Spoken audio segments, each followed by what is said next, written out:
right. Duct tape? All right, we are live just as my microphone broke. We're going to be doing this all night. Welcome back to SwitchCast. I'm your host, Doug Tabbitt, founder of Switch Cars, GT Vault, and two-time overall Cannonball Run record, I almost said record champion, Cannonball Run record holder with my co-driver, Arnie Toman. Each week on SwitchCast, I'll have a new guest co-host. Some of them will be famous, some of them will be unknown, but all of them will have a wealth of knowledge and experience to share, including Steven. Famous in this case. We'll take your calls and questions, as our goal is not just an interview, but an interaction with you, the audience. As together we seek to be the co-pilot on the drive of your life. The number to call in tonight is 216-294-4124. That's the same number every night. Or you can post your questions in the comment flow wherever you are watching live. My guest tonight is Steven Dumperth. He is the used car manager of Porsche Beechwood. Yeah. And the used car manager, used car salesman usually comes with its own stigma, but that's exactly what we're going to be talking about tonight. We're going to be talking about stigmas and clients and interactions with clients. One of the most popular facets of my website, besides the awesome cars for sale, is our wall of shame. I don't know, but I may be the only car dealer that has either enough gumption or too much stupidity that I will put bad customer interactions on my websites and actually make fun of my customers. Although most of them aren't actually customers. They're would-be customers. They're the guys that'll never, ever buy a car no matter what.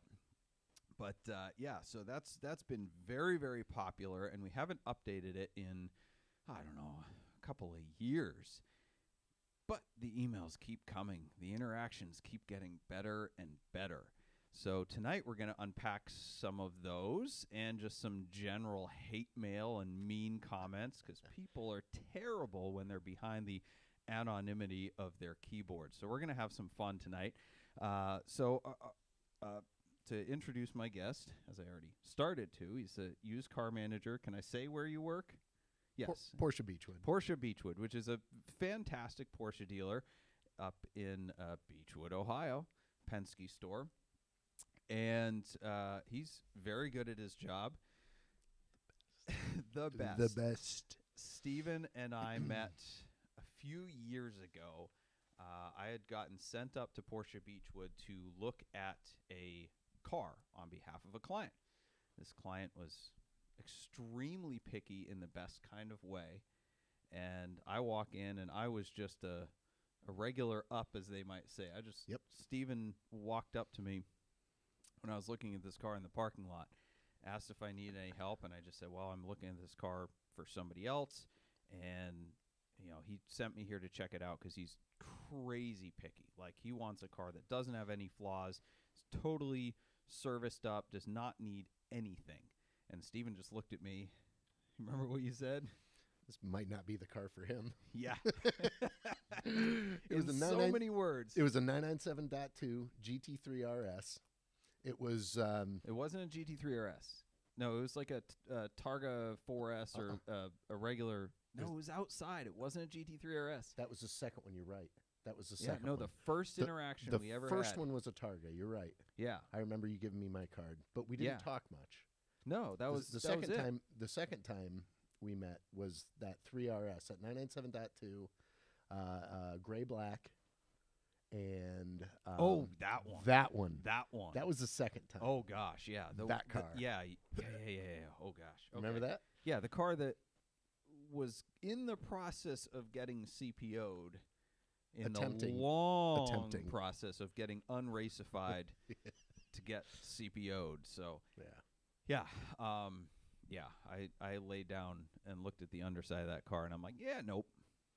But no, so it's interesting though, right? So a bad manager, or maybe a typical corporate manager, might get you in trouble for telling me I shouldn't buy a car. So I have philosophies on that, right? So there are cars where, why is this so cheap? There's a reason it's so cheap. You know, where are you going to find something else at this price point? And then there's cars that are really expensive, given the market average. And you look somebody square in the eye and say, but where are you going to find one in this condition, right? Mm-hmm. There's a difference. So when somebody says I'm picky, I can't have any funny smells, chips, etc., you can't misrepresent the car, right? I mean, that's a quick ticket to misery. Yeah. So somebody might say, well, you killed the deal, but the deal wouldn't have happened anyway. And Nope. if it did, it would have sucked because the guy would have given you and me negative feedback for selling him a car that wasn't up to his expectations. For sure. A similar situation I ran into recently. I was in a bar. I guess it wasn't a situation. It was just I said something to the bartender where he had poured me a drink. I said, "Oh, thanks for not giving me the corporate pour." And he came to me. He goes, "Well, do you know the guy that was at the end of the bar? He's the owner. He's my boss. Why'd you say that?" Oh.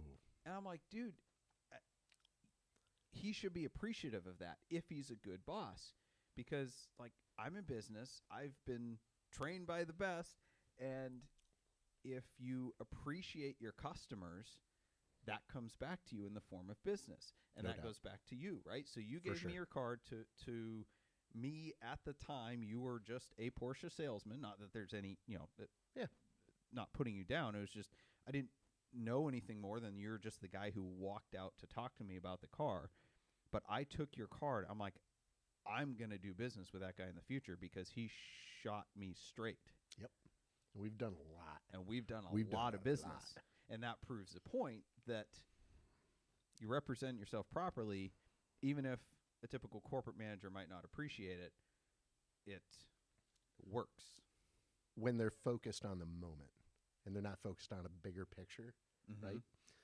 Everything in life is relationship driven. It's about laying a foundation. It's about laying a foundation with the people that you actually want to lay a foundation with, too.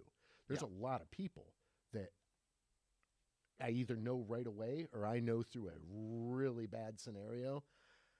I don't ever want to do business with that person again, which kind of falls in line with our podcast. Here we go. All right. So let's get straight to the people that we never want to do business with again.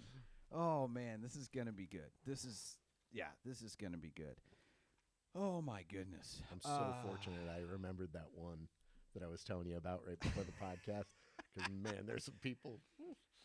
Can you tell me that one? So He's Steven is a little bit limited in what he can say for good reason. He works for a large Porsche store, and he can't damage their reputation, speak badly about any clients in particular. Now, that is why I think I work for myself, because I can say whatever the heck I want to. It may cost me big time, but I wish.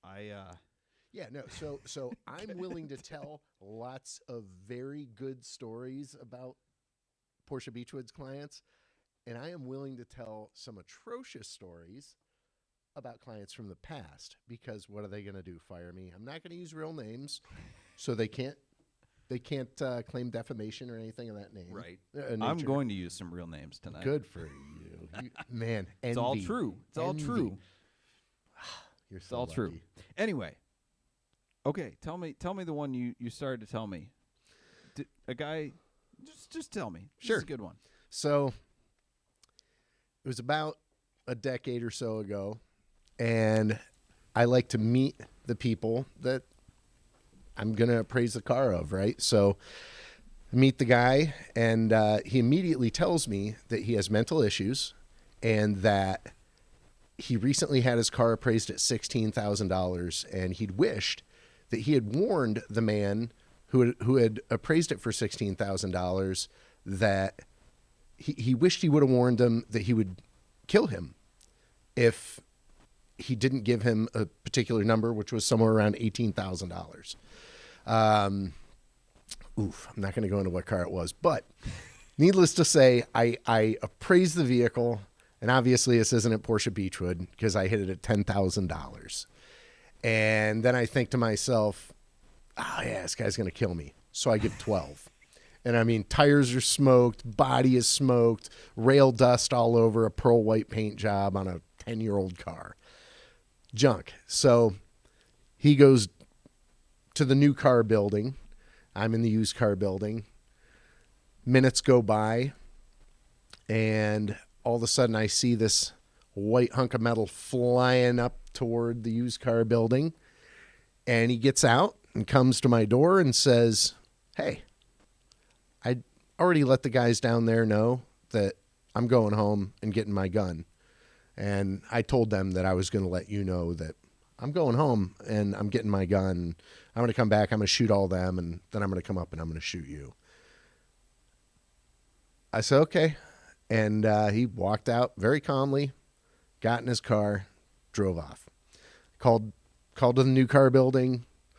Hey, yeah, I know. I already called the cops. Okay, sweet. Cops show up.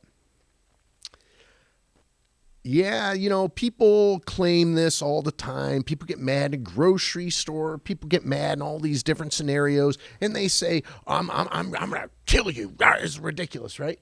So don't worry about it. He's not gonna come back. I said, man, it's my job to size up whether someone's lying to me or not, because believe it or not, we're not the liars. Buyers are liars.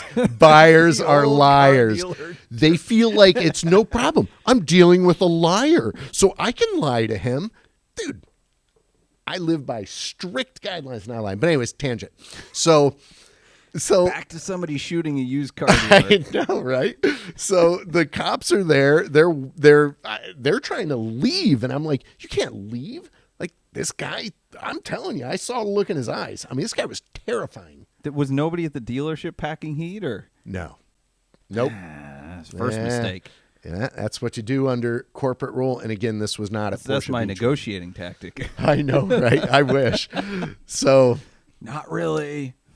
Next thing you know, this car comes in hot. There's 2 cop cars, literally like here and here. Here's the building. Guy flies in, goes to get out of his car, and they arrest him. They talk to him for a minute, which tells me that they said, did you bring a gun to kill them? They arrest him.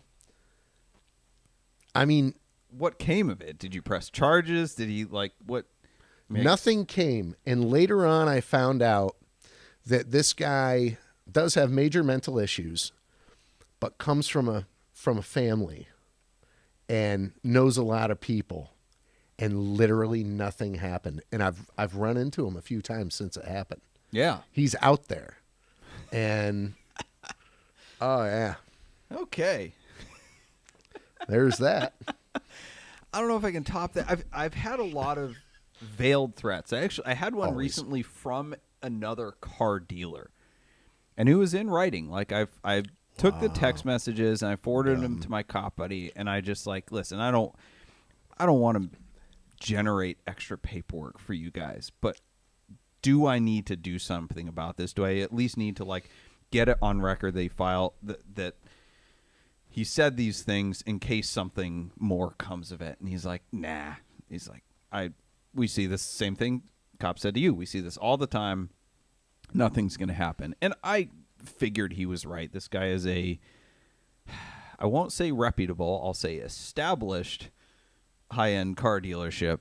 And it would be silly to follow through on threats like that. I have an idea. Yeah? Who do you think? Oh, I can't say that. Sure you can. You can think things. NCAM.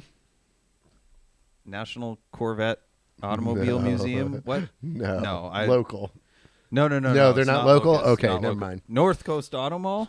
I didn't say that. What? I didn't say that.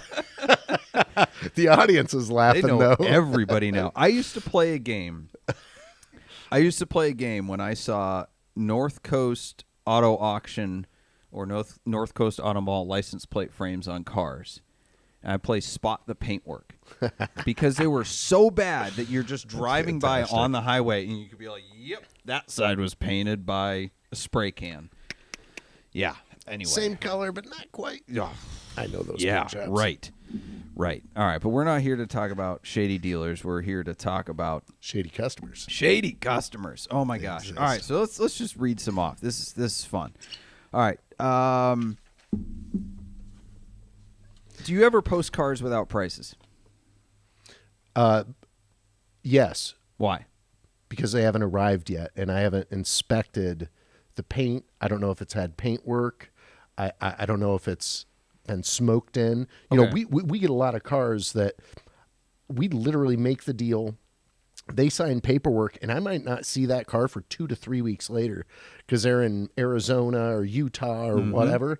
And without a doubt, I am not pricing that car. That car might show up so pristine that you're going to ask more. That I'm going to ask more, or it might show up and I literally say, I can't in good conscience sell this vehicle to anybody, which I'm dealing with right now. Dealer.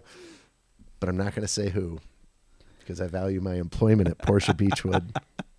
Thank you, Roger Penske. I appreciate you. All right, so we do it fairly often. We've done it more lately because the market changes so much, and you get a lot of hate when you increase prices. Never when you lower prices. Correct. Well, not always. Geez, I got some crap recently because I told a guy $140,000 before the car was listed, and then we listed it for like $130,000. He's like, "What the deuce? You told me $140,000." I'm like, "Yeah, aren't you glad I dropped the price by $10,000? Like, I'm allowed to change my price. I could have gone the other way." Yeah. Like, you can't win for trying. But anyway, so sometimes if we're putting cars up on auction, we'll not post a price because, you know, we don't want to have a established price already there because that could limit bidding. Any reason for not posting a price. Maybe we're still thinking about it. Maybe we change our mind every day, whatever. But this guy emailed me. We had a time capsule Acura CL. Yeah, it was a really cool car. It was like $10,000. He emails me. "Why is the price a big secret on 97 Acura CL? So I have to call and get some big history and sales pitch? This stuff is annoying to 100% of buyers. No, I'm not particularly shopping for that car, but why not just list the price? And since I'm already emailing you, I hope you already know that your website is not really mobile friendly. I have to turn my phone sideways to see descriptions and other info. It's 2019. If you want to be a dealer selling high-end cars, you might consider that your potential buyers are a bit smarter than the schmucks poking around on JD Buywriter's site and expect a better presentation. I'm not telling you how to rub your business, but I spent 18 years in the car business, and your site probably doesn't retain traffic for very long. Something else you probably aren't paying any attention to." Apparently in his 18 years, he didn't learn people skills. "Websites are cheap. Hit me up with a price on that Acura. It's the least you could do after all of this free advice."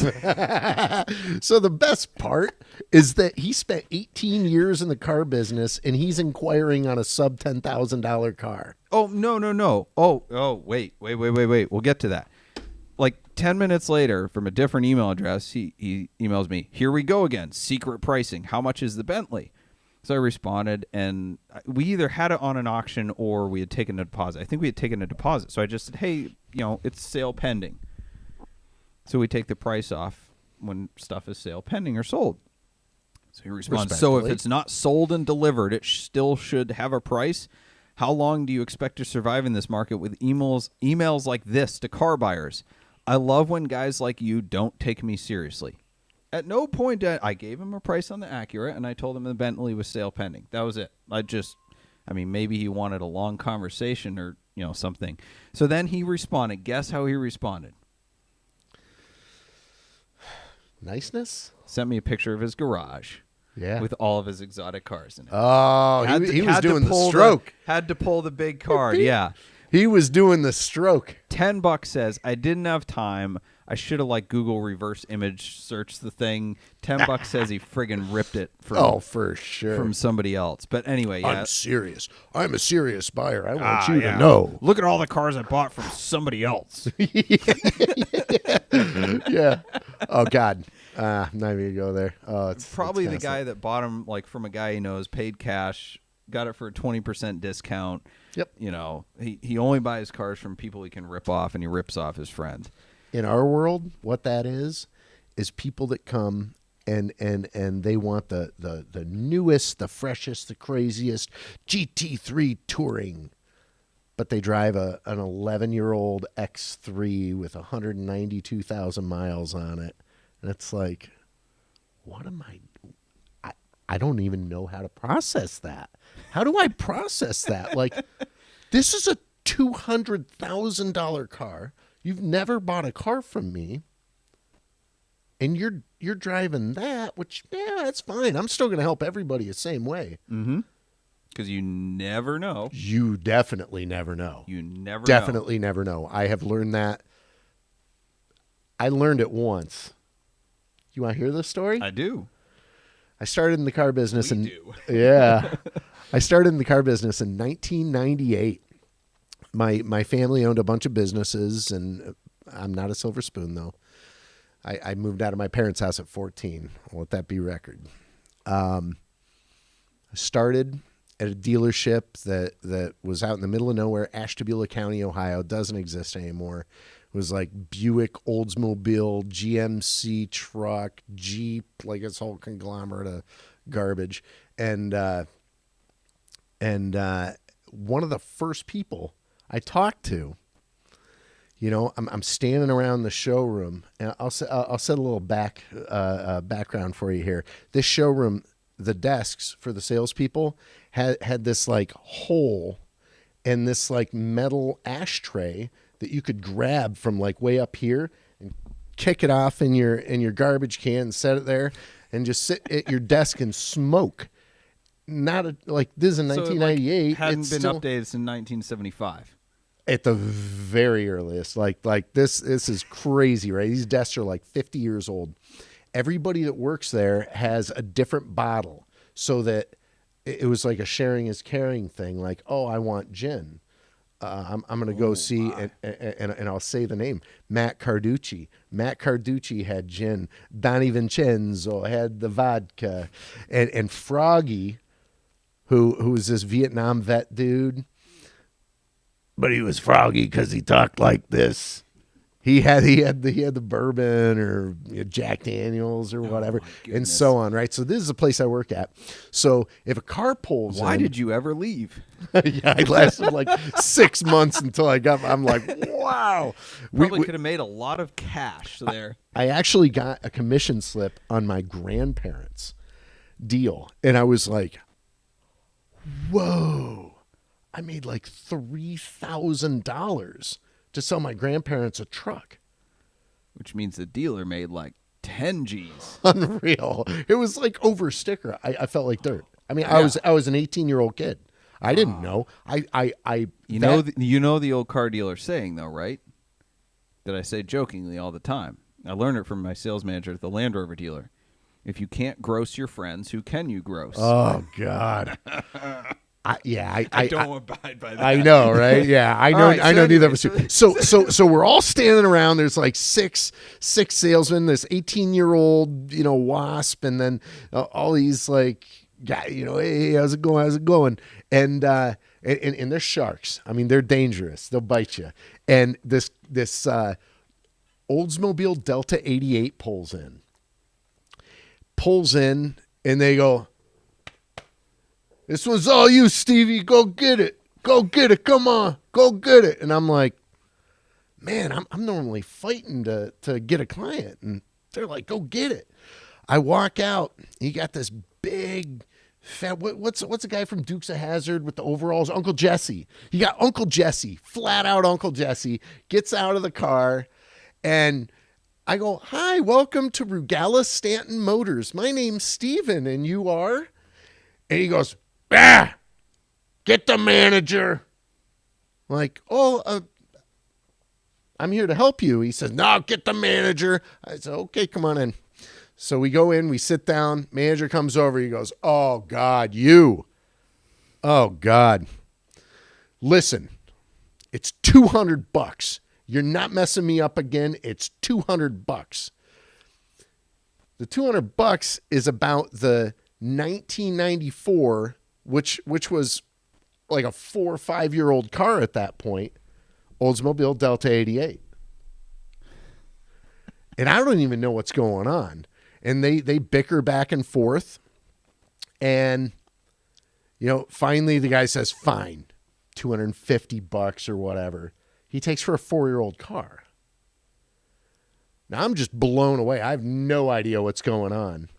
I walk away, I get the deal together. I put everything together, take it to finance. all the guys are laughing that I work with. They're all laughing their asses off. Stuff off. And anyway, so I'm like, what is going on here? And finally they say, okay, go park the trade in the back. We'll deal with it later. And I'm like, what's going on? So they're laughing. They're patting me on the back. I go out and I look in this car. And Uncle Jesse's a hog farmer out in Ashtabula County, out in Orwell. And he doesn't like trucks, but he has to farm.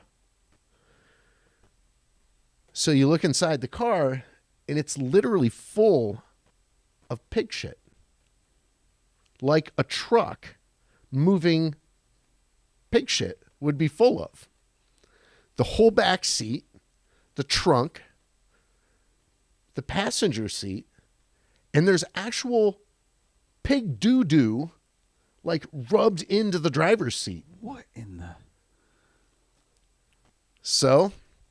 deal's all done, whatever. I come into the showroom and all the guys are laughing at me, and I go, what are you guys laughing about?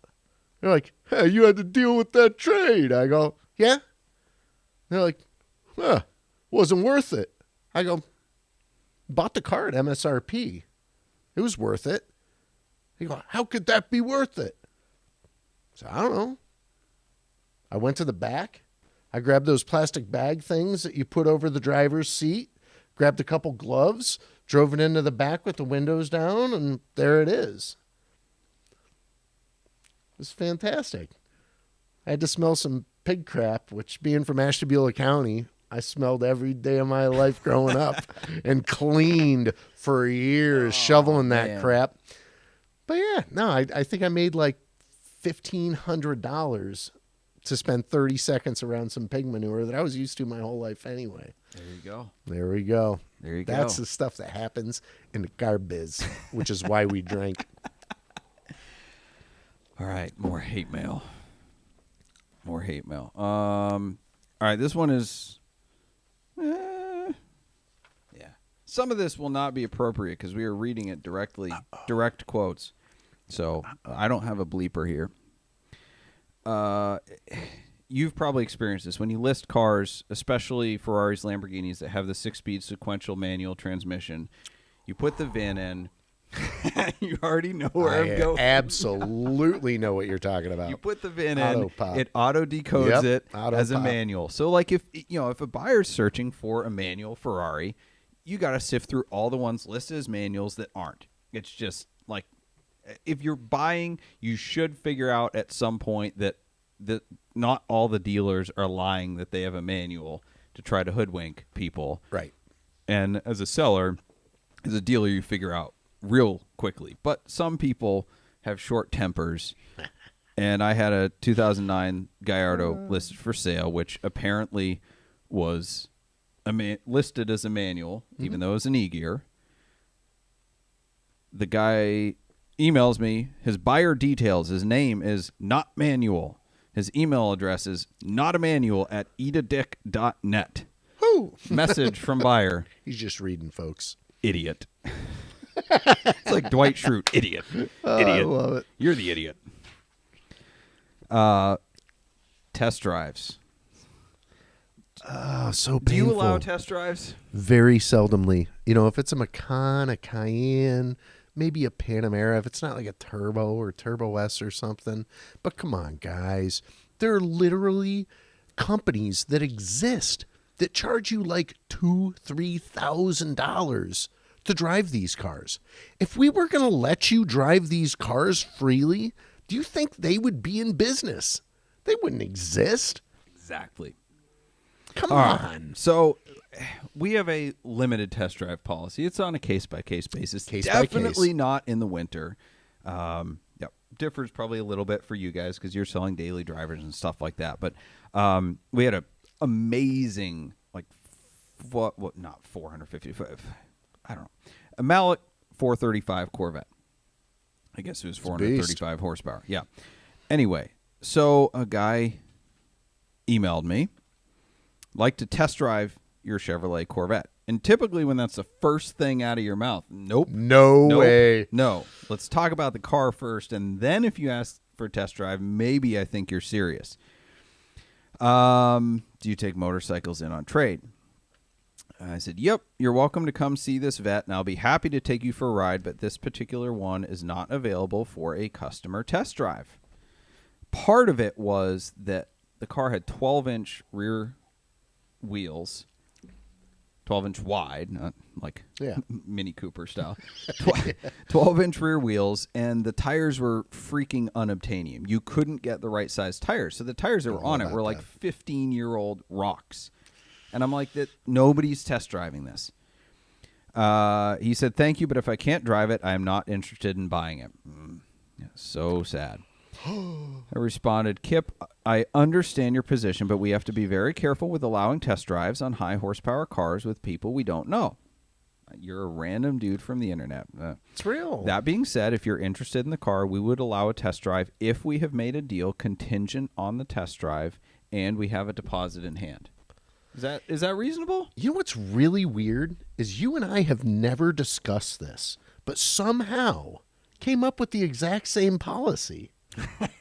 How is this a thing? I don't know. Maybe weird. It's reasonable. Yes. His response: cool your jets. It's a 99 Corvette, a $20,000 used car. My truck has more horsepower. Doubt it. Yeah. You're right. You don't know me. You don't know what I've driven. You don't know what I currently own or have owned in the past. You don't know my experience or my driving record. That's right. And that's why I said you couldn't have a test drive. Both are excellent, by the way, says the people that don't even have enough car insurance to cover the car right. if they totally right.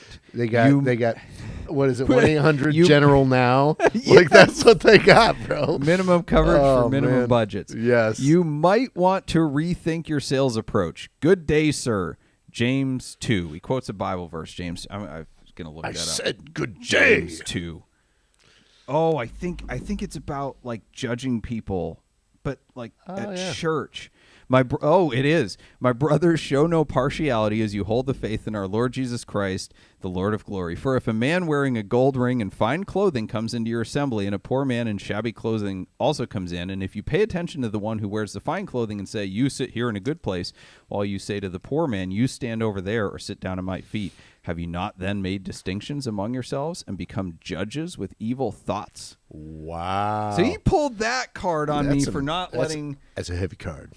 That's a heavy card. I'm going to hell because I didn't let you drive my Corvette. You know, and that's something for me, like with a blue-collar father, you know, my dad, loved the guy, is amazing, has never done anything but hard work his entire life.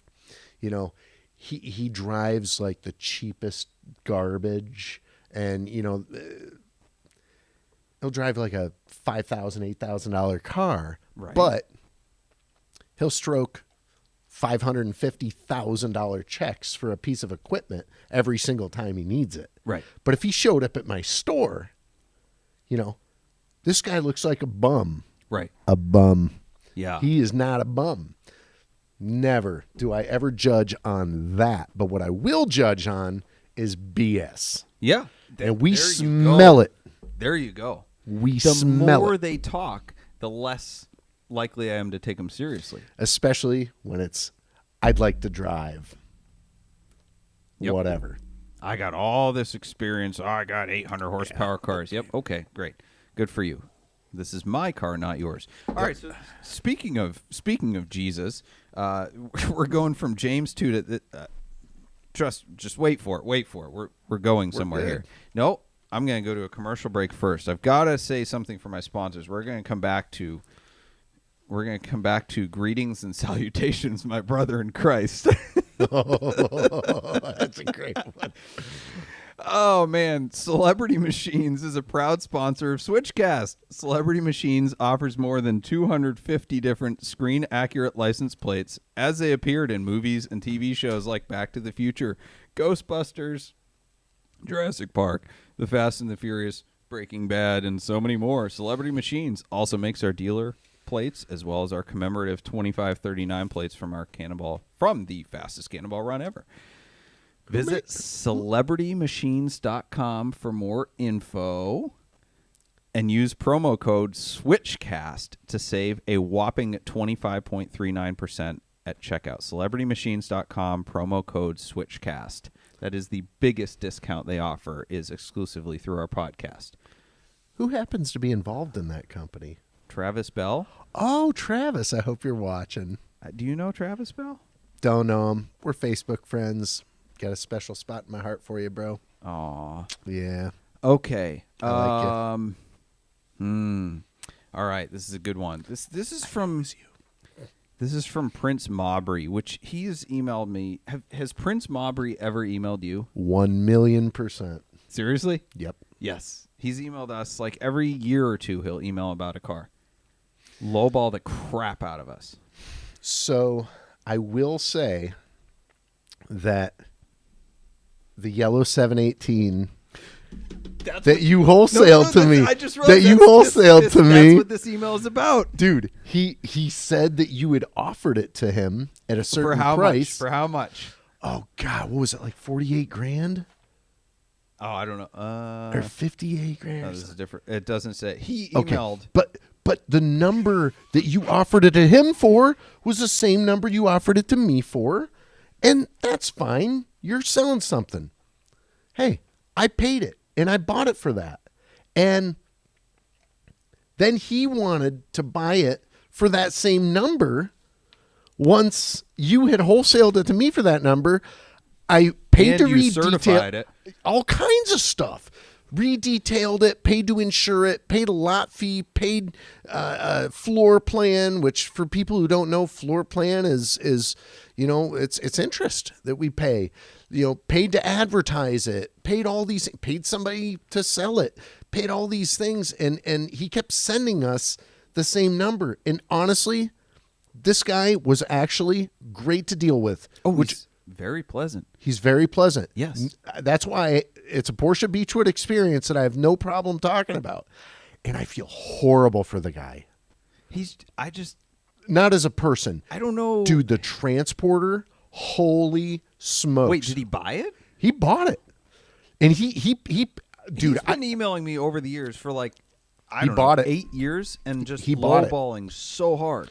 And he did the same with me, and that's fine. I have zero bad blood with this guy. In fact, I feel really bad for this guy. Not his character. Screwed it up? Dude, complete theft. An entire truck full of cars went missing for like almost a month, I want to say. Zero response. We had the police involved. It was horrible. He finally got his car, and it had hundreds and hundreds of extra miles on it. Borrow it for like an exotic car rental. Something was up. Like I did all the digging that my sleuth self knows how to do to try and figure out what was actually going on. And man, his transporter basically stole cars because it was almost a month of nothing. And then all of a sudden they show up, and I get it. Trucks break down. Yeah. But the cars on them don't show up with hundreds, almost 1,000 extra miles. And you know what? Oh, my goodness. This is why I don't mind talking about this one client. Prince Aubrey was a gentleman. This guy, I felt so bad for him. He gave a little bit of heat at one point. But, man, anybody deserves to. So that I'm probably going a different direction. Now I feel bad reading. No, right? It's just funny, right? Yeah, always good communication with the guy, but it's just when some people use more words than other people. He's got a good story though. Yeah. If you Google him, like with a name like Prince, I never Googled him. I Googled him. Like he's got a great story, bro. The guy's legit. Okay. And he's like a motivational speaker now. Sorry. Okay, fine. Go ahead. That gives a lot of good backstory. He's a motivational speaker. Well, apparently he needs a yellow Porsche for his motivational speaking. I'm sorry. I said I wasn't. Prince Maubrey, all due respect, you are not like these other people that just have general vitriol in their hearts. This is just a funny email because of your excellent use of words. Greetings and salutations, my brother in Christ. I trust all is well with you and your family. I write to you in search of a modest yet spectacular vessel fit for me to minister and conduct the wonderful works of our Lord and Savior, Jesus Christ. Wow. I understand that you are the one with whom I am to be speaking with. Oh, my wife would...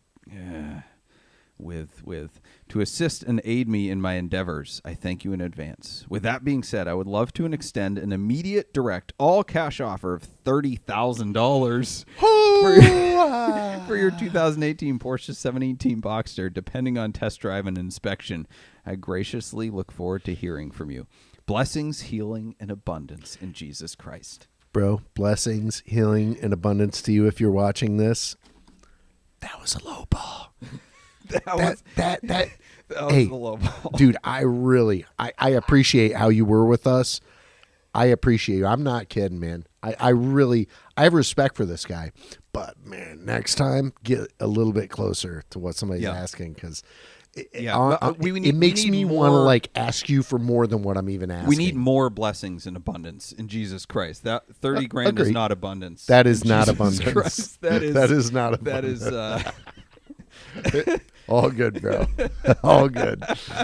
Oh, man. Hey, you never know unless you ask, we always say. Right. You never know unless you ask. That's true. You asked. Okay. More blessings, please. More blessings next time. How many times can I use that? How much mileage can I get out of that? Okay. The wife card. Oh, why do you do it? Hey, it's real simple. She either knows about it, or what are you doing? What are you doing? Do you have that much time away from your wife? Ask. They don't have that much time away from their wife. I mean, not if they're a decently respectable guy. She knows. We either know that she knows that you're looking for the car, or you have enough money to hide it. You might have enough money to hide it to some degree, which is why Doug has the frame thing in his office. Hold on. This topic is brought to you by Keep Your Woman But Switch Cars. 10% off of Keep Your Woman But Switch Cars t-shirts on shopswitchcars.com using the promo code SwitchCast. And for an extra $500, Doug is kind enough to provide you with a receipt showing what you told your wife that you paid for this car. He's a good guy. Great guy. All right. So this guy, oh, man. A send over purchase agreement. We agreed on a price. He said, please note the bank would like an itemized entry for shipping, blah, blah, blah, blah, blah. Set up the PPI. Followed up 5 days later.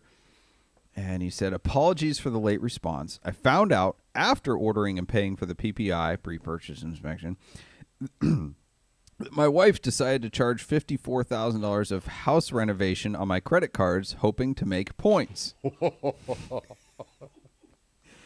She just paid it all off, but the charges were on my credit for 23 days. My score dropped from, I guess I can't say, because whatever, 700s to 600s. I didn't say the guy's name. You did not. You're good. I'm getting horrible APRs due to the fiasco. I need to back off for 30 to 45 days and wait for all the charges to clear from my credit. Don't leave all your finances to your wife. Shake my head. Well, I mean, hey, he's probably the kind of guy that does stuff rogue too. But I mean, oh gosh. So, yeah. Oh my gosh. Hey, Casey, I know you're listening in another room. Come on, please. Please, someday we're going to be at a point, and I know I can trust you. I know I can trust you, so don't worry. All right. Oh, my goodness. Speaking of using code SwitchCast to get 10% off your shirt. I'm doing that tonight. It's not a question of the day. It is the comment of the day about this stuff. And he gets a free T-shirt. You can, too. Ooh. If you interact with us. Aaron Bresnikov. This idea is genius. It deserves more than a T-shirt, but that's all I got for you, bro. I am going to steal it. So I'm not stealing it. I'm buying the rights to this idea with a T-shirt. Is that the local kid? No. Aaron Bresnikov? He's I don't not know. local? think that's a kid that like switches cars a lot.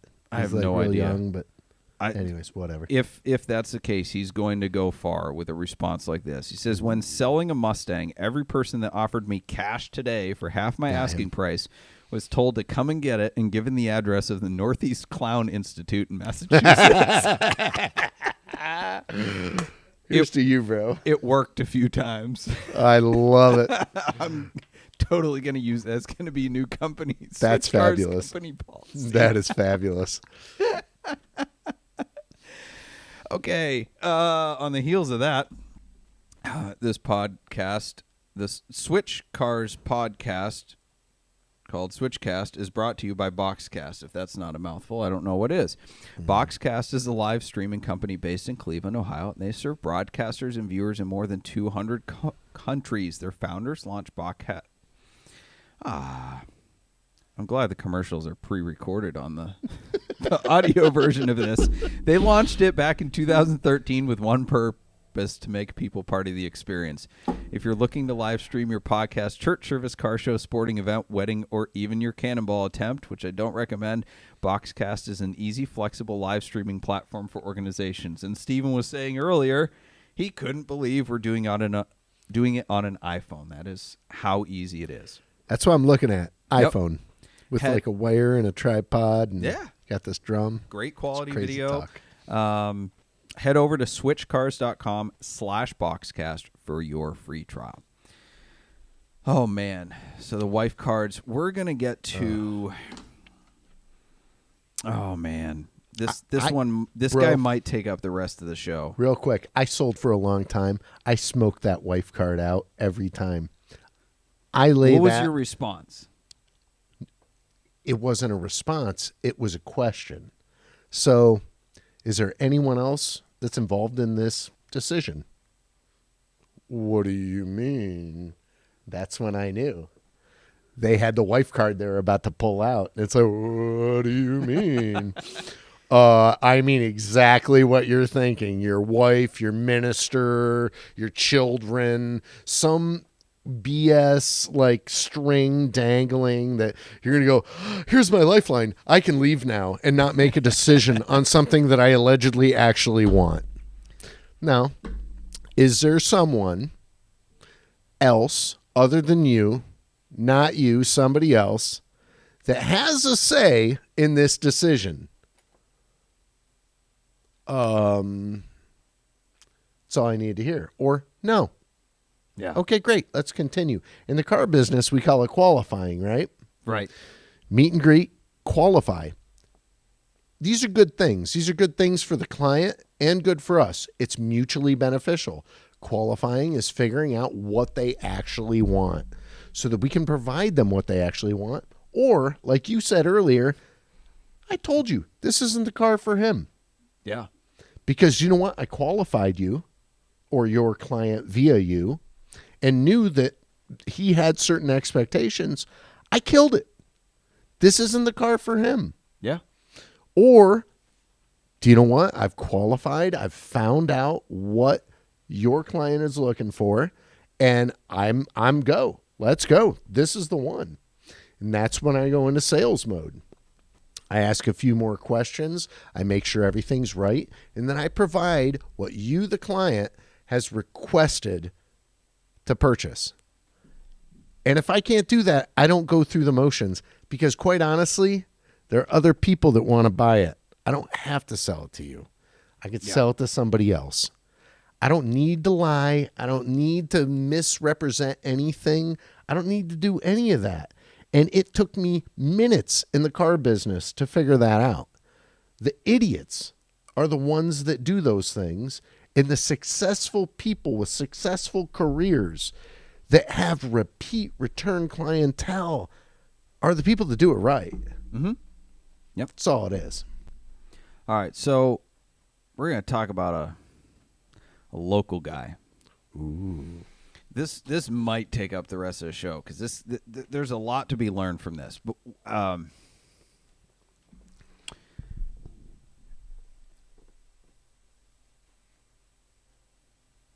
I learned something from him. He was incredibly difficult. I don't remember the details of everything. I just remember that he did not value my time or the time cost of the money that was being tied up, dragged the deal out, took his time.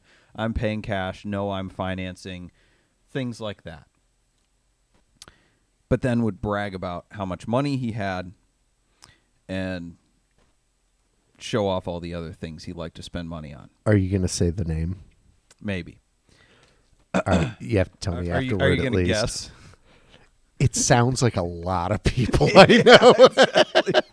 I can't guess that. I could, but man, Okay. Sounds like a few of you. So one of my dealer friends said to me at the end of this, because I was just venting to him, be happy you won because you took his money. So I took comfort in that because sometimes the most satisfying deals are the ones where you get to take money from clients who are the tightest tightwads on the planet. Like nobody else can get their money. So if you can sell them a car, it's like, man, I got to sell that guy a car and take their money.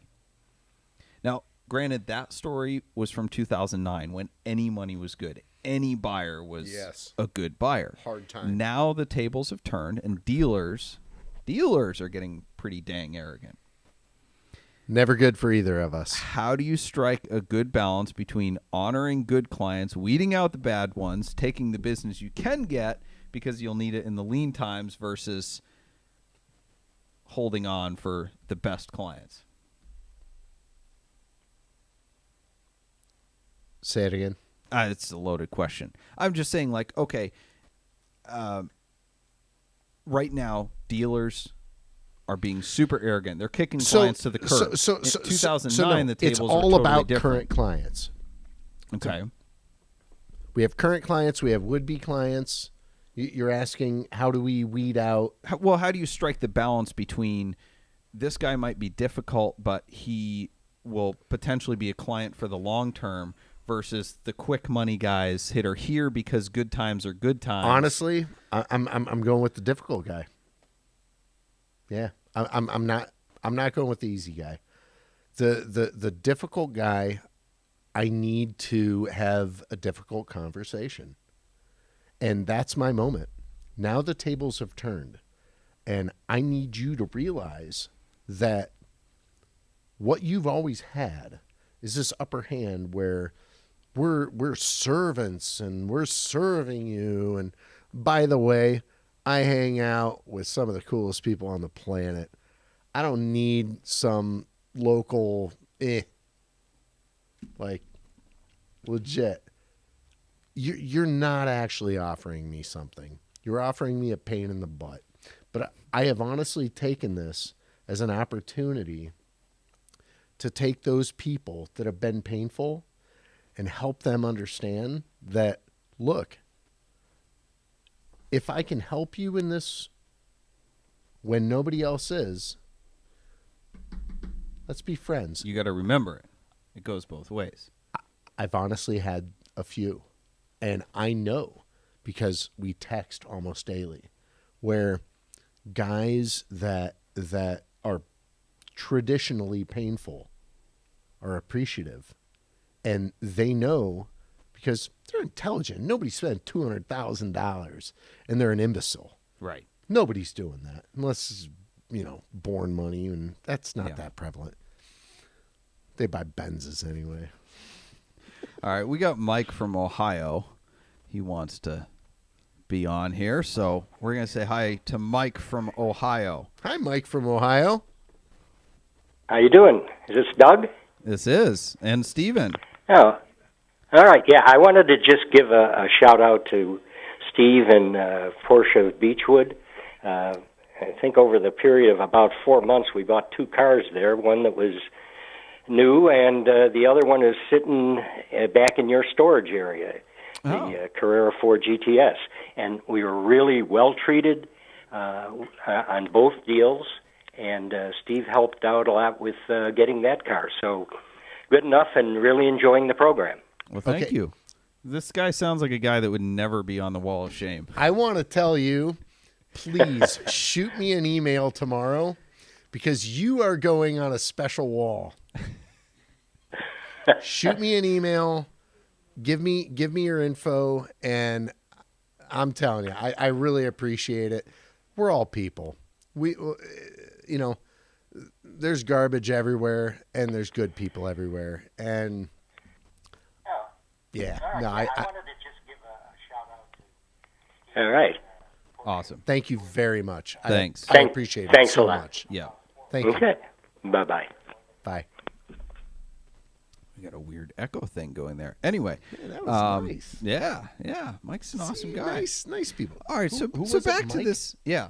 Okay. Mike. I'm sorry. I'm It's so okay. amiss that. Back to this difficult guy here. So, yes, sometimes the difficult clients are good for the long term, but then you got to know when to kick them to the curb. So this particular guy, about whom I received that advice, he was a pain in my butt. He bought an amazing car. It's a Rosa Rubino Ferrari 599 with crema interior and burgundy dash and steering wheel and stitching, and it was gorgeous. Sexual metal. That's sexual metal right there. Right. Unreal. He is on my wall of shame. Because I'd invite him to drives and stuff, and his excuse was always his boat. He had this Sunseeker boat. So he got an email to come on a Ferrari drive or whatever, and one of his responses was, "My Sunseeker is always dust-free in the summertime due to it costing 12 times the $599. Mike always looks after it first." He has somebody to look after it. "Maybe I need to get an Enzo and a Bugatti, or just a vintage Ferrari like a 330, and those would become his focus." But so John Sabo, good buddy of both of ours, went to his office. I've never heard of him. Went to this guy's office to collect some money because the customer was overdue. And he went into his office, and I saw it too. And he had this giant in the wall fish tank. Love that. Rich. Amazing. Super 1990s. No fish in it. And Sabo quips to him, "Man, maybe that's why you couldn't pay me, because you need the money to go buy some fish." That's very Sabo. John's gut was right, as was mine on this guy, as in 2016, he was convicted of diverting business funds for personal luxuries, including this Sunseeker yacht that he bragged to me about costing so much. He was ordered to pay $500K in fines and $1.3 million in restitution, in addition to 6 months in jail and 6 months on house arrest. Wow. Yeah. So his Sunseeker that cost 12 times his $599, he was using as tax write-offs. He had it in an LLC, and Wise move. So, but that doesn't illustrate how much of a jerk this guy was. How difficult he was.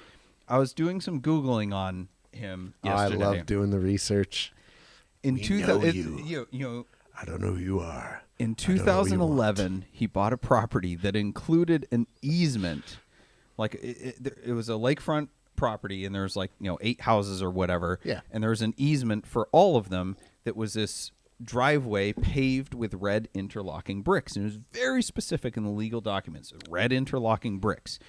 And the trust that owned this easement had been around since 1920, and in 1996 they formalized the rules that they had to be red interlocking bricks, right? So 15 years later, he buys this property, and he wanted to put snow melt system underneath the easement, the driveway. Like a heated? Yeah. Okay, And yeah. so it's not his, but they're allowed to do improvements as long as they repave it with red interlocking bricks. That is in the court documents.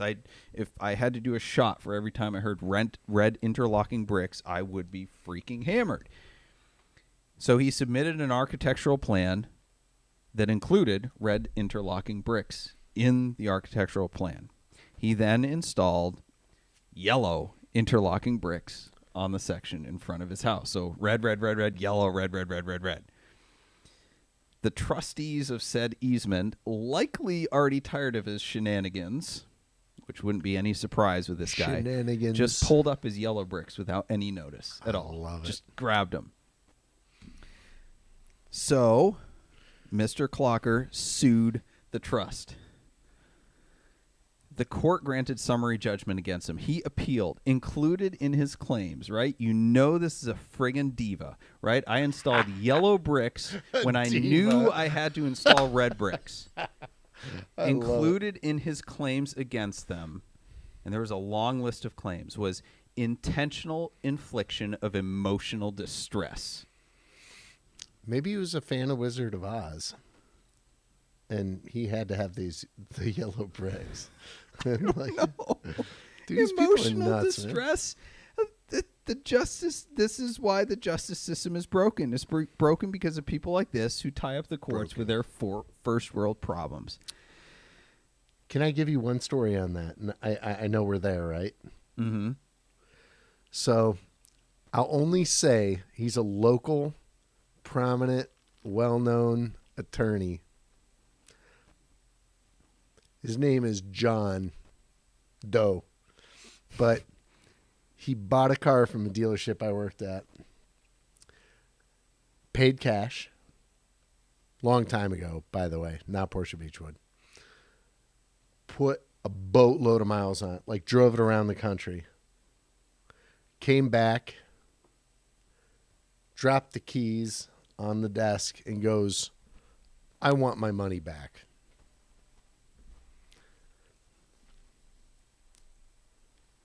This wasn't me, but I got to witness.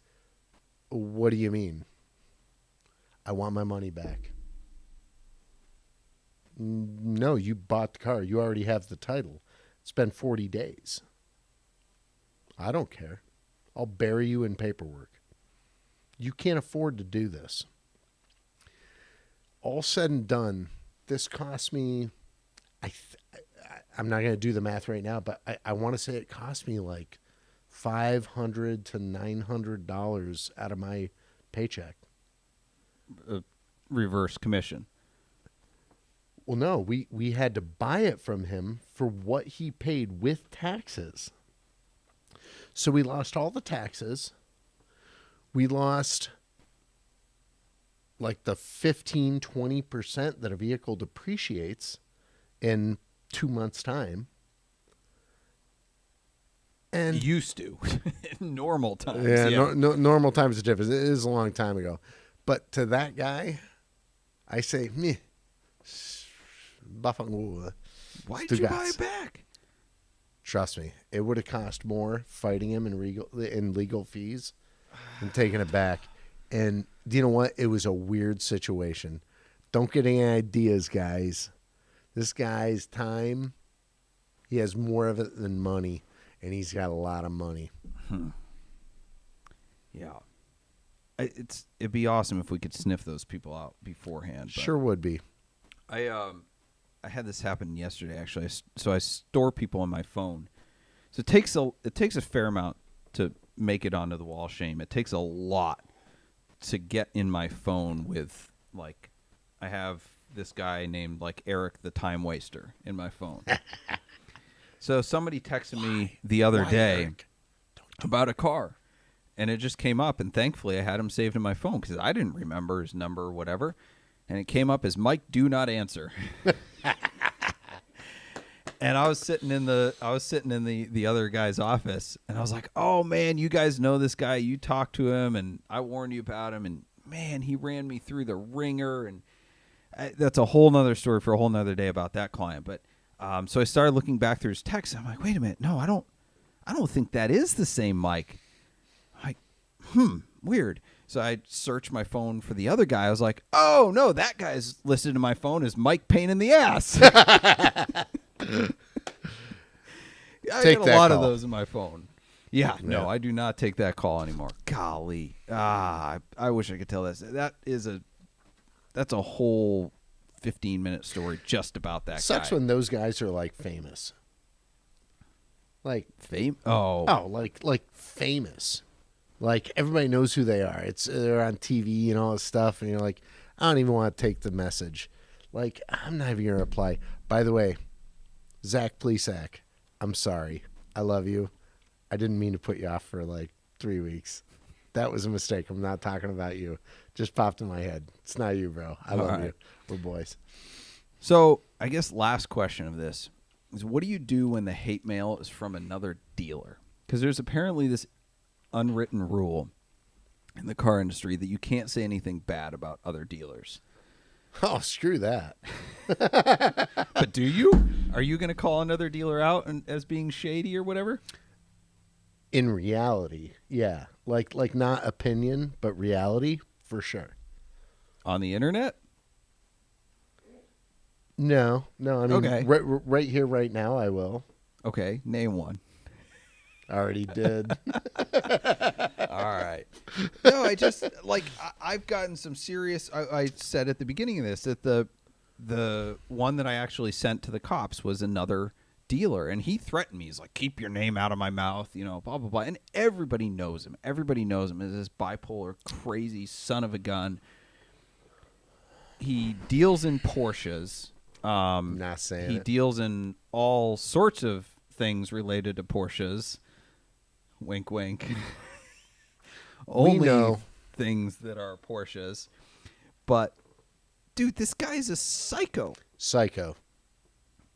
And I came really Psycho. close to just posting his text, just screen grabs of his text messages to me. You don't want the legal problems, That man. wouldn't be legal. He sent me those text messages. That's true. That's not slander. That's true. I don't want the drama. Yeah. But at the same time, how much could I save other people from the drama by exposing those people? Because like CNC we're Exotics, saints. We're saints. are we saints by not saying anything, or We're saints if we say something, actually. I know it sucks. Dude, like, I can honestly say that since 1998, my first sales manager, Van Sinkle, he taught me, you're either selling or you're lying. You're never doing the same. Period. Guy died of Alzheimer's. Fantastic guy. I grew up with his kid, two of his kids. Colton Hinkle, if you're listening, I'm telling you, your dad gave me nuggets of gold. I love the guy so much. I'm so sorry with what you went through.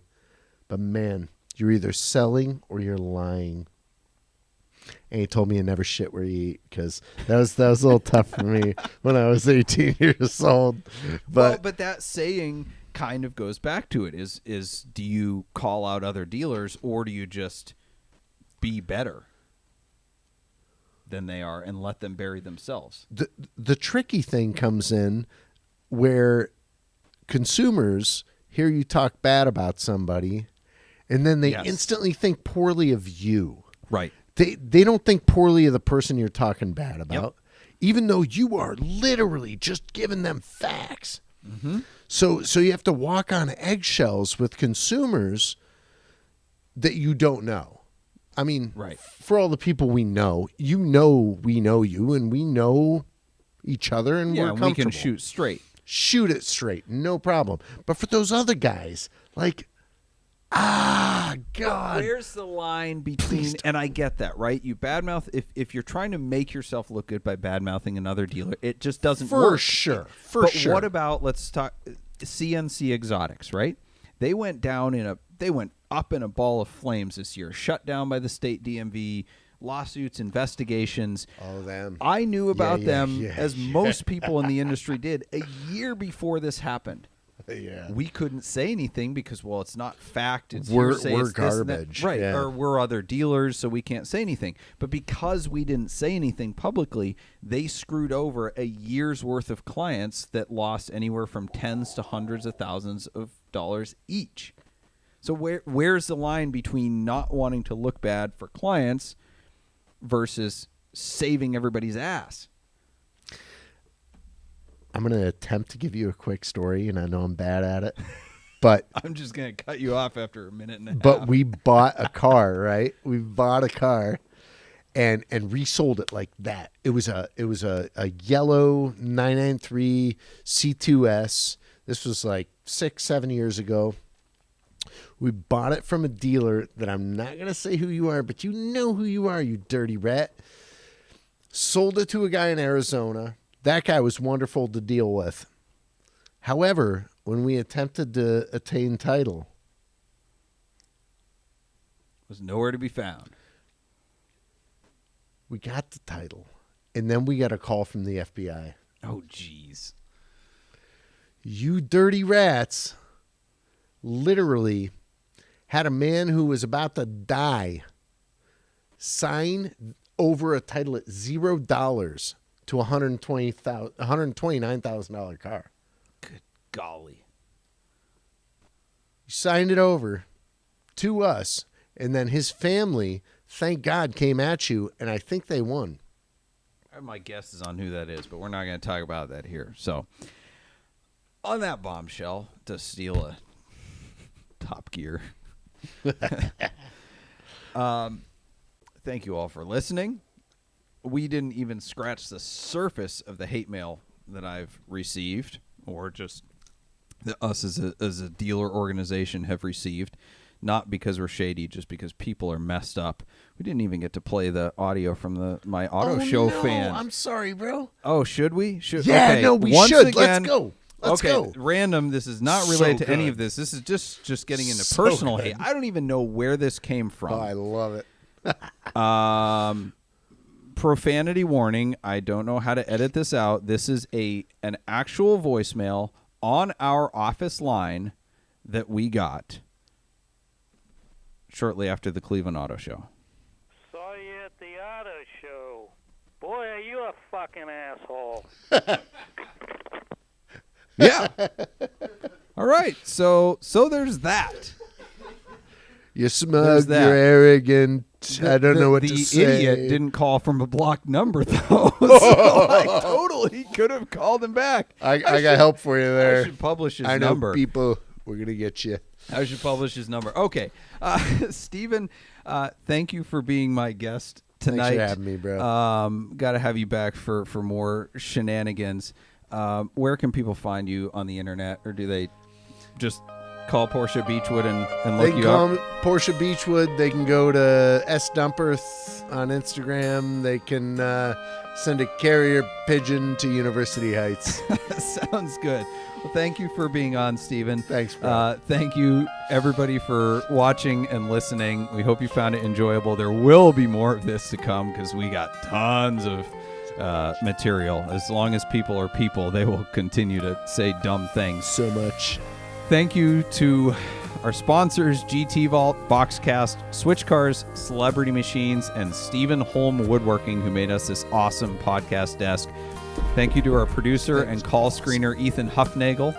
Our bumper music is provided by Emily and Ivory. You can stream the full album on Spotify or SoundCloud. This episode will be available Friday in audio format wherever you listen to podcasts.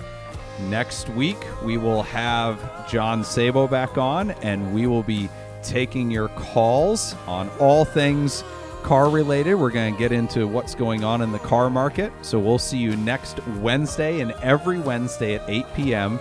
And we'll look forward to answering your automotive questions to help you on the drive of your life.